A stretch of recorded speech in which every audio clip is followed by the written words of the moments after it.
یہودیوں اور مسلمانوں کے درمیان اختلاف واقعہ کربلا کے بعد شروع ہوا اور یہ چیونٹی کی رفتار سے آہستہ آہستہ 21ویں صدی میں داخل ہو گیا۔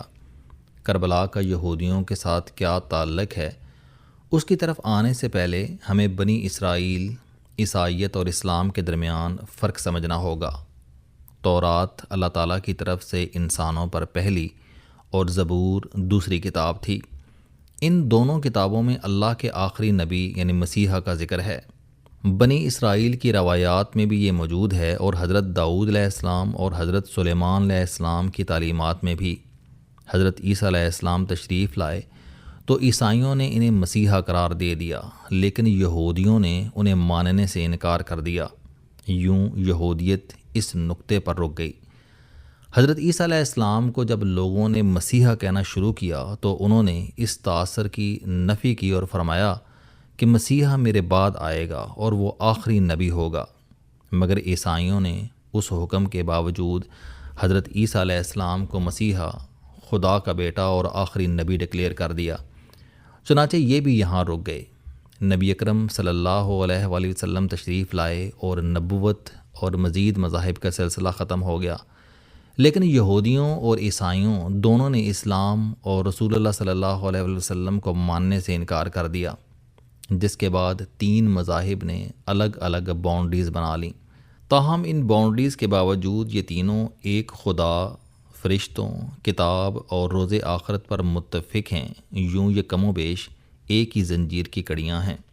اسلام سے قبل بنی اسرائیل پر 3 دین اور 3 کتابیں نازل ہوئیں، اور یہ حقیقت ہے کہ ان تینوں مذاہب اور کتابوں کا مرکز یروشلم تھا، جبکہ اسلام مکہ اور مدینہ میں آیا۔ لہٰذا اسلام ابتداً اسی طرح عربی مذہب کہلایا جس طرح پچھلے تینوں مذاہب بنی اسرائیل کے مذہب کہلاتے تھے۔ حضرت عیسیٰ علیہ السلام کے بعد 700 سال تک یہودی اور عیسائی لڑ بھڑ کر ایڈجسٹ ہو گئے۔ حضرت علی رضی اللہ تعالیٰ عنہ کے دور میں جنگ صفین ہوئی۔ اس کے بعد عالم اسلام 2 حصوں میں تقسیم ہو گیا۔ حجاز کا علاقہ حضرت علی رضی اللہ تعالیٰ عنہ کے پاس چلا گیا اور شام پر حضرت امیر معاویہ رضی اللہ تعالیٰ عنہ قابض ہو گئے۔ حضرت علی رضی اللہ تعالیٰ عنہ اور حضرت امام حسین رضی اللہ تعالیٰ عنہ کی شہادت کے بعد حجاز بھی اموی ریاست کا حصہ بن گیا، صرف مکہ اور مدینہ رہ گئے۔ یروشلم حضرت عمر فاروق رضی اللہ تعالیٰ عنہ کے زمانے میں فتح ہوا تھا، لیکن اسے فلسطین کا نام حضرت امیر معاویہ رضی اللہ تعالیٰ عنہ نے دیا تھا۔ یہ علاقہ اموی ریاست کا حصہ تھا۔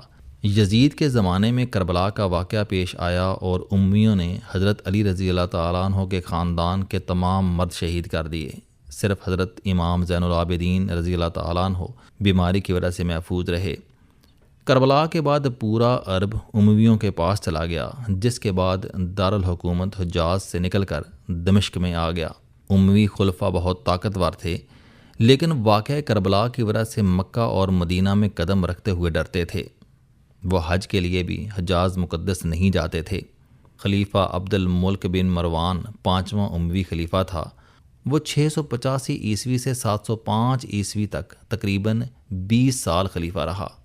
اس نے اپنے زمانے میں نعوذ باللہ مکہ اور مدینہ کی اہمیت کم کرنے کے لیے قبلہ اول کی ایڈورٹائزنگ شروع کر دی۔ یہ درست ہے کہ مسلمان ہجرت کے بعد 16 یا 17 ماہ یہودیوں اور عیسائیوں کی طرح بیت المقدس کی طرف منہ کر کے نماز پڑھتے تھے، لیکن پھر 2 ہجری میں ظہر کی نماز کے دوران سورہ بقرہ کی آیات اتریں اور رسول اللہ صلی اللہ علیہ وآلہ وسلم نے اپنا رخ انور بیت المقدس سے خانہ کعبہ کی طرف پھیر لیا، اور اس کے بعد بیت اللہ ہمارا قبلہ بن گیا۔ دوسرا یہ بھی حقیقت ہے کہ حضرت ابراہیم علیہ السلام نے مسجد اقصی خانہ کعبہ کی تعمیر کے 40 سال بعد بنائی تھی۔ حضرت ابراہیم علیہ السلام کے زمانے میں بیت اللہ صرف ایک تھا اور وہ تھا خانہ کعبہ۔ بنی اسرائیل جب یروشلم سے نکل کر مصر میں آباد ہوئے تو وہ یروشلم کی طرف منہ کر کے عبادت کرتے تھے۔ تاہم یہ لوگ جب حضرت موسیٰ علیہ السلام کی قیادت میں فلسطین واپس آئے تو انہوں نے غاروں کے اندر اتر کر مسجد اقصی تلاش کی اور یہ اس طرف منہ کر کے عبادت کرنے لگے۔ حضرت داؤد علیہ السلام نے اپنے زمانے میں مسجد اقصی کے گرد معبد بنا دیا۔ یہ پورا معبد یہودیوں کے لیے قبلہ بن گیا۔ حضرت داؤد علیہ السلام کے بعد حضرت سلیمان علیہ السلام نے موبد کے گرد فرسٹ ٹیمپل بنا دیا۔ وقت نصر آیا، اس نے فرسٹ ٹیمپل توڑ دیا اور یہودیوں کو بابل لے گیا۔ یہ وہاں بھی فلسطین کی طرف منہ کر کے عبادت کرتے تھے۔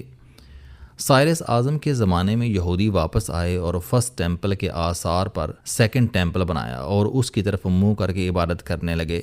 یہ ٹیمپل 17ویں عیسوی میں رومن نے تباہ کر دیا، جس کے بعد اس پورے کمپاؤنڈ میں مغرب کی سائڈ پر صرف ایک دیوار بچ گئی۔ یہ دیوار عثمانی خلیفہ سلیمان علی شان کے دور تک خفیہ رہی۔ سلطان سلیمان کے زمانے میں زلزلہ آیا، عمارتیں گریں اور یہ دیوار سامنے آئی۔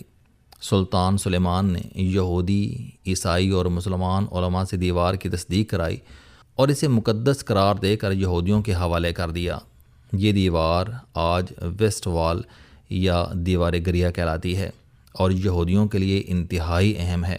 مگر آپ یہ ذہن میں رکھیں کہ مسجد اقصیٰ اس دیوار سے ذرا سے فاصلے پر زیر زمین غار میں ہے۔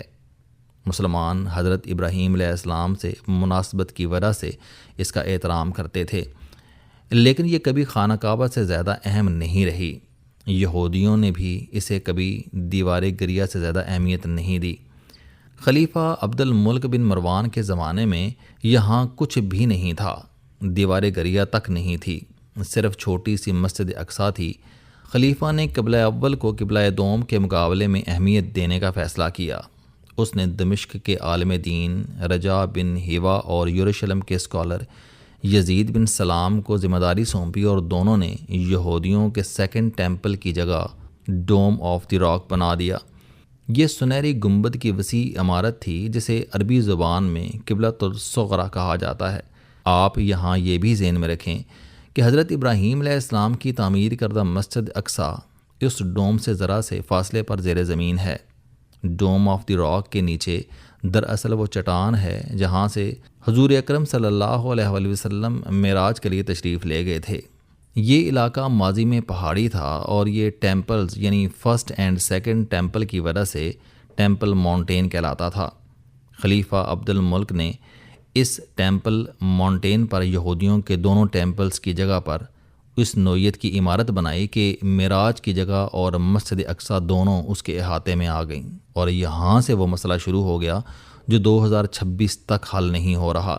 عربی اس علاقے کو بیت المقدس کہتے تھے۔ حضرت عمر فاروق رضی اللہ تعالیٰ عنہ کے زمانے میں یہ علاقہ بازنطینی عیسائیوں کے قبضے میں تھا اور یہاں یہودی نہ ہونے کے برابر تھے۔ یہ حضرت عمر فاروق رضی اللہ تعالیٰ عنہ کے زمانے میں مسلمانوں کے پاس آ گیا۔ حضرت امیر معاویہ رضی اللہ تعالیٰ عنہ نے اسے فلسطین کا نام دیا اور خلیفہ عبد الملک بن مروان نے یہاں ڈوم آف دی راک بنایا۔ 1099 عیسوی میں اس پر یورپ کے عیسائی یعنی صلیبی قابض ہو گئے۔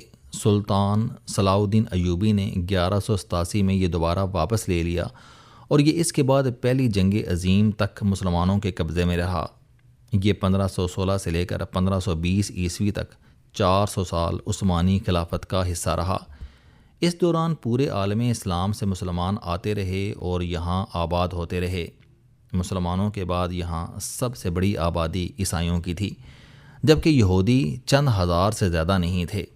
1845 عیسوی کی مردم شماری کے مطابق فلسطین میں صرف 12,000 یہودی تھے، لیکن پھر اچانک ان کی تعداد میں اضافہ ہونے لگا۔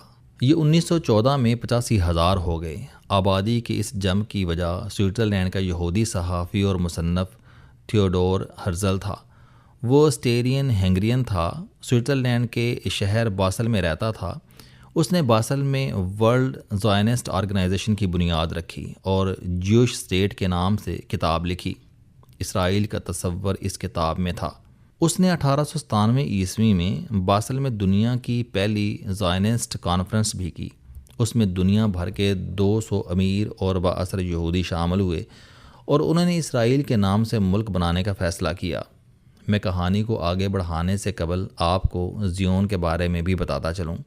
مسلمان اسے صہیون کہتے ہیں۔ آپ نے اکثر صہیونی سازش کی اطلاع سنی ہوگی۔ زیون یا صہیون دراصل پہاڑی کا نام ہے۔ یہ ٹیمپل ماؤنٹین کے بالکل ساتھ ہے۔ ٹیمپل ماؤنٹین پر بیت المقدس اور ڈوم آف دی راک ہے، جبکہ ماؤنٹین زیون پر حضرت داؤد علیہ السلام کا مقبرہ ہے۔ یہ پہاڑی یہودیوں اور عیسائیوں دونوں کے لیے مقدس ہے۔ حضرت عیسیٰ علیہ السلام نے اپنا آخری ڈنر یہیں کیا تھا، اور حضرت مریم علیہ السلام کا وصال بھی اسی پہاڑی پر ہوا تھا، اور عیسائیوں کے تمام اہم چرچ بھی اسی پہاڑی پر واقع ہیں۔ آپ نے اسرائیل کے جھنڈے اور سرکاری دستاویز پر 6 کونوں کا ستارہ دیکھا ہوگا۔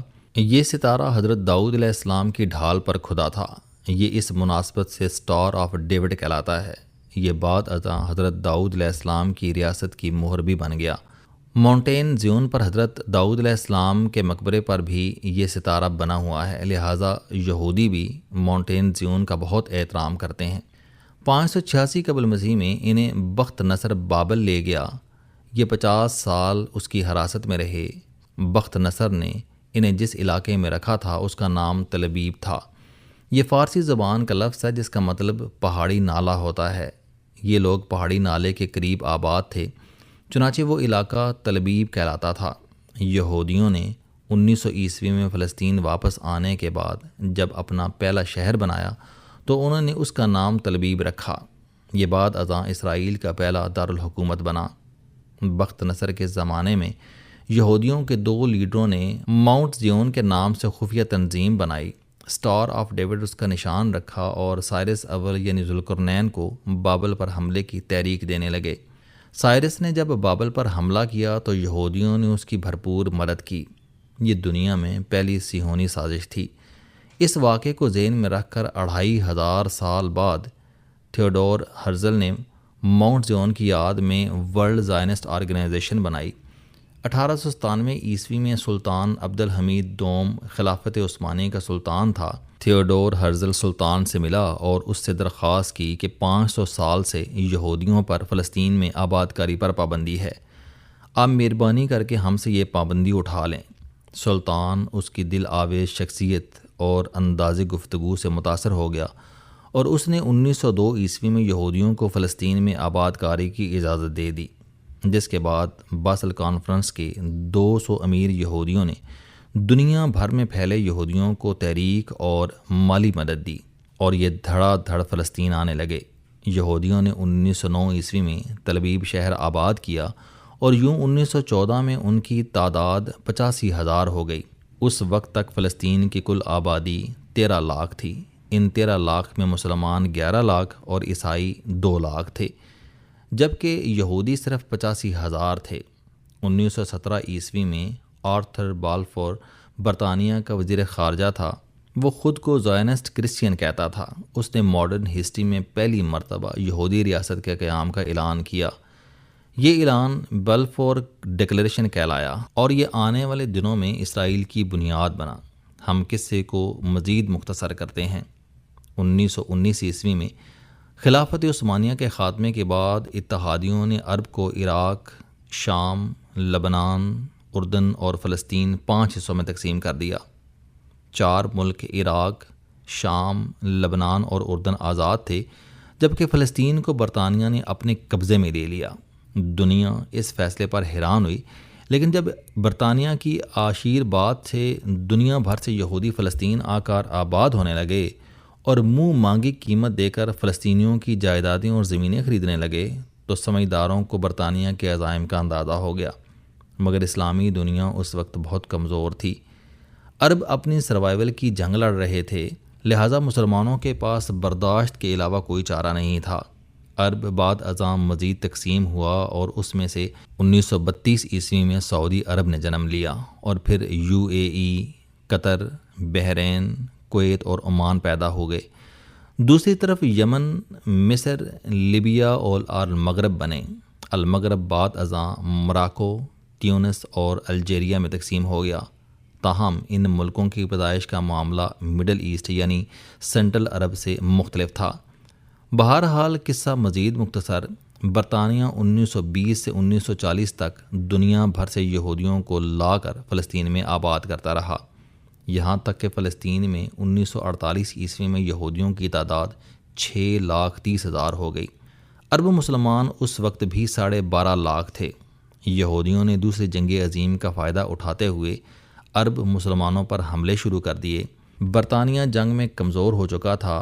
اس نے 1947 عیسوی میں فلسطین کا مسئلہ اقوام متحدہ کے حوالے کر دیا اور اقوام متحدہ نے 29 نومبر 1947 کو یروشلم شہر کو اپنے کنٹرول میں رکھ کر ملک کو اسرائیل اور فلسطین 2 ریاستوں میں تقسیم کر دیا۔ ڈیوڈ بن گوریان اس وقت یہودیوں کا لیڈر تھا۔ اس نے فوری طور پر یہودیوں کی گوریلا فورس بنائی، اس کا نام اسرائیل ڈیفنس فورس یعنی IDF رکھا اور عربوں پر حملے شروع کر دیے۔ تل ابیب کے ایئرپورٹ کا نام بن گوریان کے نام پر ہے۔ آپ آج کل خبروں میں IDF کا نام بھی پڑھتے ہیں۔ یہ ادارہ بھی بن گوریان نے بنایا تھا۔ گوریان نے 14 مئی 1948 کو پورے فلسطین کو اسرائیل ڈکلیئر کیا اور آزادی کا اعلان کر دیا، جس کے بعد پہلی عرب اسرائیل جنگ شروع ہو گئی، جس میں مٹھی بھر یہودیوں نے 7.5 لاکھ فلسطینی مسلمانوں کو نکال دیا اور فلسطین پر قابض ہو گئے۔ David Ben Gurion father of the nation اور اسرائیل کا پہلا وزیر اعظم بن گیا۔